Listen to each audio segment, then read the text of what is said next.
It's bowl season over at Wager Talk TV, so that means we're back. I'm Kelly Stewart with Dave Cokin at Dave Cokin on Twitter and Adam Trigger at Top Flight SI. Of course, we have to preview the K-State Alabama game. I got to pick these bowl games, so you guys are stuck with them. K-State was as high as a 5.5-point underdog when this one opened up, Dave. Now a 3-point dog in the Sugar Bowl to Alabama, total 54. Lots of things went into this mix. You had K-State, who really started to thrive towards the end of the season. You had a quarterback change from a injured Adrian Martinez to Will Howard, a Big 12 championship. Alabama loses to Tennessee. Not all was wrong in the world, but that LSU loss was rather deflating for them, took out their college football playoff hopes. There was some rumors swirling. Maybe Nick Saban said a couple of not nice things about K-State, though I couldn't confirm them. But I think this is going to be a really good game, even though the Tide will be without, it sounds like, 19 scholarship players. Yeah, and that's the key. First, on the Kansas State side, it sounds like Adrian Martinez might be available, but he's not going to start. But they might throw him in for some running packages. I mean, it's not a big deal either way. Howard's fine.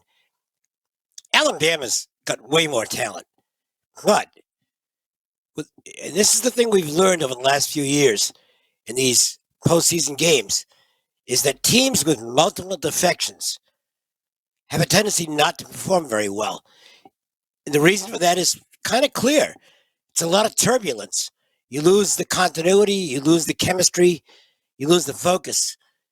I don't think there's a team with more guys who are not playing than Alabama. And so while my numbers say Alabama might be the superior team here, I think the chemistry factor is huge. And I think that clearly favors Kansas State. And that is the overriding factor in all these bowl games for me, is which team is going to be more focused, more in tune to what's going on the field. I think it's Kansas State. So I don't know if I get to the window with the Wildcats, but that's the only side I'm considering right now. Dave, I'm in the same boat as you. I did take the 5.5 with Kansas State, and that was a pure numbers play because they hadn't announced all these scholarship players out. Good friend of mine, Adam Trigger, and our buddy CT both got involved early, and that was because we knew we'd be able to come back on the Alabama side if we had to. Yeah.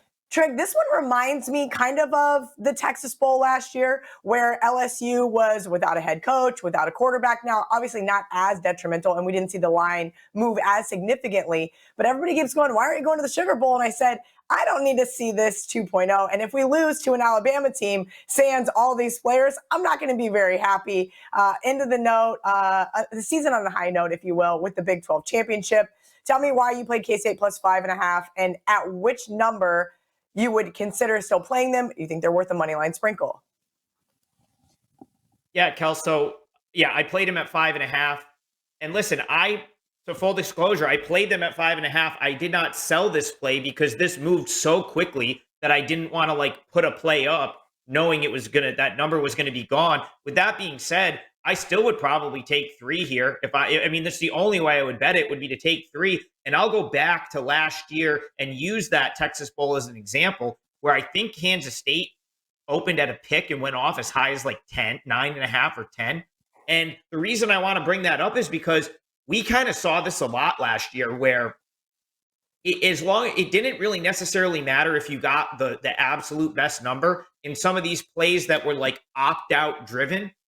Because they all seem to get there in the end. I mean, there's the Kansas State game comes to mind. Western Michigan comes to mind last year, where there was a 12-point move or something like that. It didn't matter. So the point is, you might actually, the Alabama name here might be holding some value. If this wasn't Alabama, but this was a team with comparable talent that had as many opt-outs as Alabama had, you might have already seen this gone to a pick. You might already see Kansas State be favored.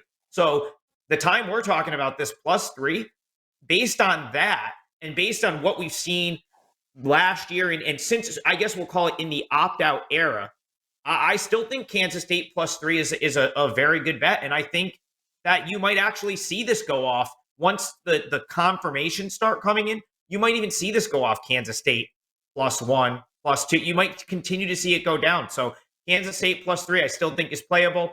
I took 5.5, and it's one of my favorite, bets I have in my pocket so far in this bowl season.